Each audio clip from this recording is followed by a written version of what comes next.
નમસ્તે વિદ્યાર્થી મિત્રો, હું કાજલ વ્યાસ. આજે આપણે ભણીશું ધોરણ 8 ઇંગ્લિશ મીડિયમ ગુજરાતી સેકન્ડ લેંગ્વેજનો પાઠ નંબર 4, જેનું નામ છે મુખસેવક રવિશંકર મહારાજ. મુખસેવક એટલે કે મૂંગા મોઢે સેવા કરનાર. ચલો લેખક વિશે થોડો પરિચય મેળવીએ આપણે. એમના લેખક છે ધીરુભાઈ પરીખ. તેમનો જન્મ 31/8/1933 થયો હતો. ધીરુભાઈનું પૂરું નામ છે ધીરુ ઈશ્વરલાલ પરીખ. તેમનો જન્મ વિરમગામ અમદાવાદ પાસે જે આવેલું છે એ જ. ગુજરાતી ભાષા અને સાહિત્ય સાથે તેઓ અનુસ્નાતક તથા PhD થયા હતા. અનુસ્નાતક એટલે કે માસ્ટર. કુમાર તથા કવિલોક સામયિકોના તેઓ તંત્રી છે. ઉઘાડ, ઉડાન તેમના કાવ્ય સંગ્રહો છે. અંગપચ્ચીસી સંગ્રહમાં છપ્પા શૈલીના કટાક્ષ વાક્યો છે. આજ્ઞા એ એમનો હાઇકુ સંગ્રહ છે. પ્રસ્તુત કૃતિમાં લેખકે રવિશંકર મહારાજના જીવન અને કાર્યનો પરિચય કરાવ્યો છે. આસમાની સુલતાની આફતો આવે ત્યારે પણ કરુણામૂર્તિ મહારાજે માણસ માત્રમાં શ્રદ્ધા મૂકી પ્રેરણા પૂરી પાડી છે. આપણો જે આ પાઠ છે એમાં રવિશંકર મહારાજે જીવન અને કાર્યનો પરિચય આપ્યો છે કે એમના જીવન કેવી રીતે વીત્યું, જન્મ ક્યાં થયો, માતા પિતાનું નામ, એમને કેવા કાર્યો કર્યા, એનો આખો પરિચય આપણે ધીરુભાઈ પરીખે આપ્યો છે. તો ચલો આપણે પાઠની શરૂઆત કરીએ. મહારાજ અને વળી સેવક. મહારાજ એટલે તો મોટો રાજા. મોટો રાજા તો સેવા કરાવે કે સેવા કરે. મહારાજ और फिर वो सेवक. महाराज यानी कि बड़ा राजा. बड़ा राजा है वो तो सेवा करता है या कराता है. હા, પણ આ મહારાજ તો રાજ વિનાના મહારાજ. નવાઈ લાગે છે ને કે રાજા વિનાના તે વળી મહારાજ હોય. हाँ, ये महाराजा तो ऐसे हैं जिनके पास राज नहीं है, संपत्ति नहीं है. आश्चर्य तो लगेगा ही कि जिसके पास संपत्ति नहीं है ऐसे तो महाराजा होते हैं क्या. હા, આ નવાઈ પમાડે તેવી પણ ખરી વાત છે. લોકોના હૃદય પર જેમની સત્તા ચાલે એવા છે આ મહારાજ. हाँ, नवाई मतलब कि आश्चर्य लगे ऐसी तो बात है, पर सच बात है. लोगों के दिल में जिसने स्थान बना लिया है ऐसे है ये महाराज. આ મહારાજાને તમે નથી ઓળખતા? લો તો હું એમનું નામ કહું. એમનું નામ રવિશંકર व्यास. ये महाराजा को आप नहीं पहचानते हो तो मैं उनका आपको नाम कहता हूँ. इनका नाम है रविशंकर महाराज, रविशंकर व्यास. હજી ઓળખાણ ના પડી? રવિશંકર વ્યાસ નામ અજાણ્યું લાગે છે? અરે એ જ એમનું ખરું નામ છે અને વ્યાસ એ જ એમની સાચી અટક છે. अभी भी आपको पहचान नहीं हो रही है? रविशंकर व्यास आपको अनजाना नाम लग रहा है? नहीं, पर यही उनका सच्चा नाम है और यही उनकी सच्ची सरनेम है, व्यास. આ તો એમના લોકહિતના કાર્યોથી, એમની નિસ્વાર્થ પ્રવૃત્તિઓથી લોકોએ જ એમને મહારાજનું બિરુદ આપ્યું છે. બિરુદ એટલે खिताब, पदवी.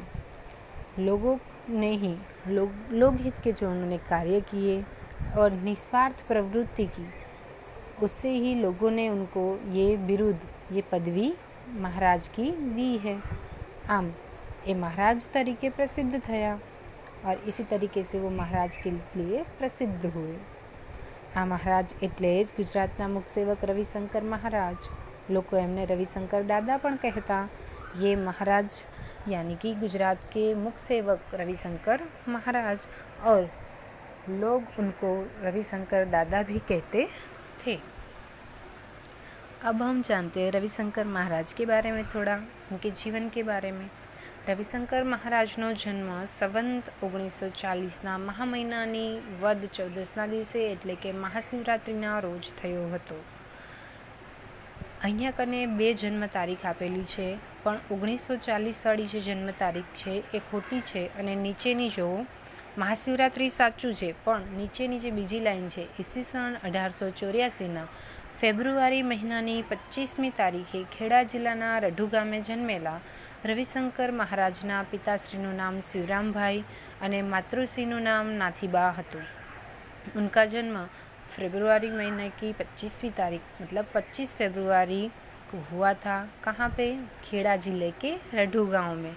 और उनके पिता का नाम शिवराम भाई और उनकी माता का नाम नाथीबा है। પિતાજી પાસેથી જીવનમાં સારી ટેવો કેળવવાનું અને માતા પાસેથી ખૂબ ચાવીને ખાવાની આરોગ્યની ચાવીનું शिक्षण એ બાળપણમાંથી જ પામ્યા હતા। पिता के पास से उन्होंने बहुत ही अच्छी आदत टेव यानी कि आदत अच्छी कैसे रखते हैं वो उन्होंने सीखा। और माता के पास से उन्होंने खूब चबा के खाने की जो आदत है आरोग्य के लिए वो बहुत ही अच्छा होता है, तो उन्होंने वो बचपन से ही अपनी माँ से सीख लिया था।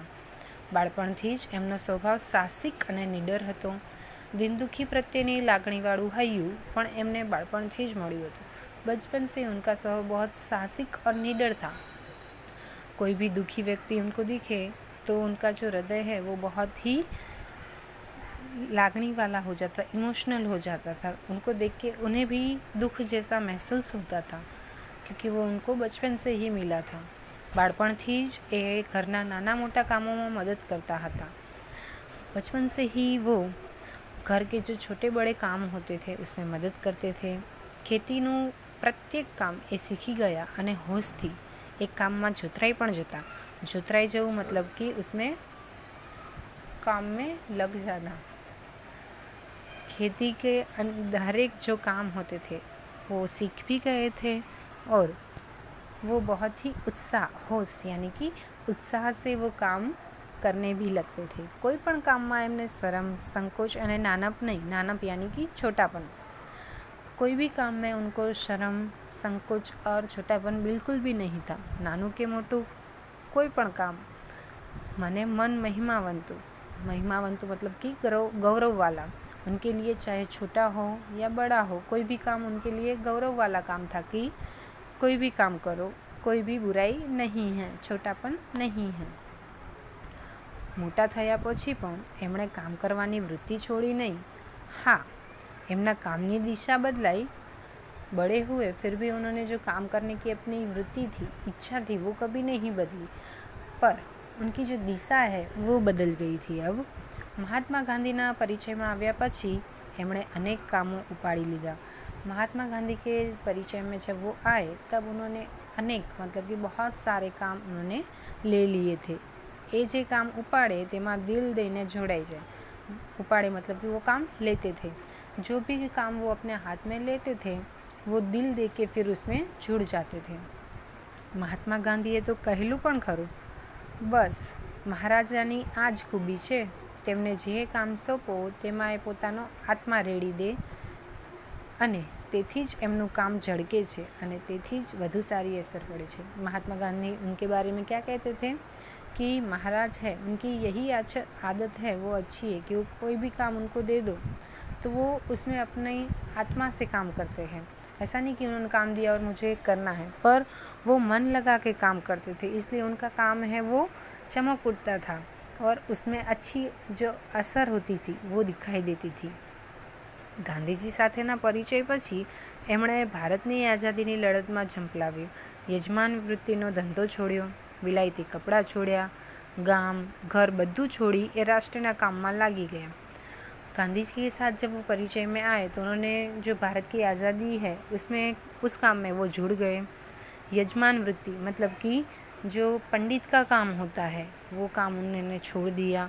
विलायती कपड़े मतलब कि विदेशी जो कपड़े कोट बूट टाई वो सब पहनते थे वो सब भी उन्होंने छोड़ दिया। अपना गांव छोड़ दिया, घर छोड़ दिया और राष्ट्र के काम में वो लग गए।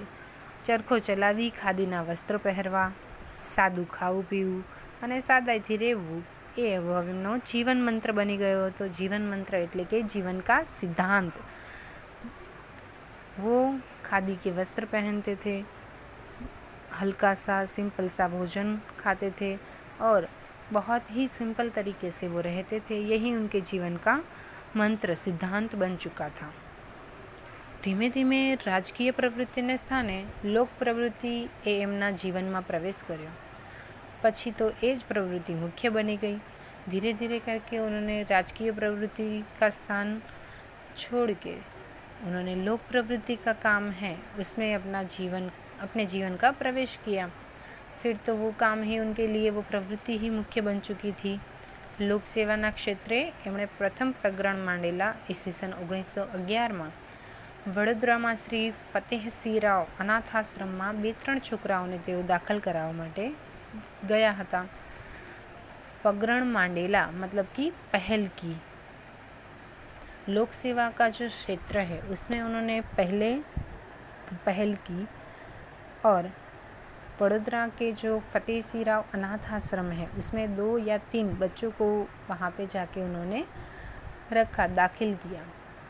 अनाथ आश्रमना वडाए रविशंकरने फाळो उघराववा कह्युं त्यारे तो ये काम एमणे साव नवुं हतुं।